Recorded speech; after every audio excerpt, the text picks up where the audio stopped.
It's been a busy first day at this year's Exeter Climate Forum.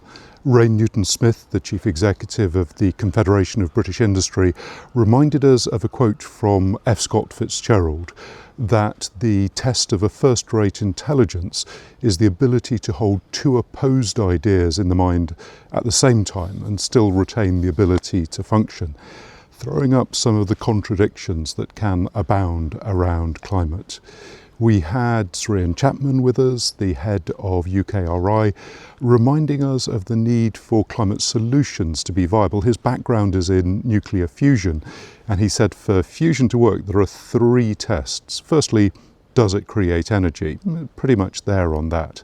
Secondly, does it create more energy than you have to put in to make that happen? Perhaps there on that as well. Thirdly, does it create more value than the cost of creating the energy? And he said we are very far from that when it comes to fusion, and that's a test we need to apply more broadly if solutions are to be viable, are going to be capable of being rolled out.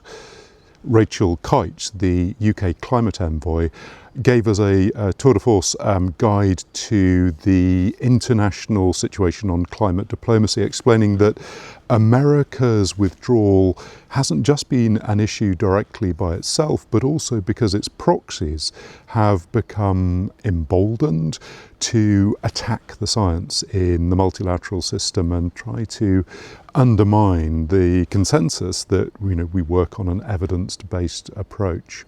She also called for a raised focus on trade, pointing out that most of the world's carbon emissions currently don't have a cost attached to them, but yet there's still opposition to carbon markets which would provide that. We've heard from Carlos Nobre, the great expert on the Amazon, from Tim Lenton, our tipping points guru, who spoke about what may happen to the Atlantic Meridional overturning circle and the serious consequences for the UK if that collapses. We've heard from Sam Magumi of Uganda, chair of the Coalition of Finance Ministers, giving us a global south perspective on what needs to happen for less developed countries to have the capacity to respond. And a wonderful talk by Shanta Bali on the dangers not just of extreme heat, but of lethal humidity. We've had a book launch, we've had a comedian, and we've also had protesters here who oppose working with businesses that are still engaged in the carbon economy. Going back to F Scott Fitzgerald, there is a challenging situation.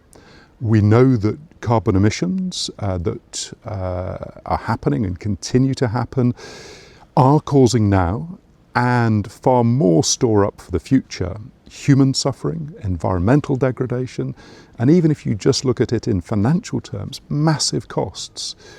But after decades of calling out this truth, the climate movement, climate scientists have not succeeded in driving the change which is required, and this is too important an issue for us to remain aloof.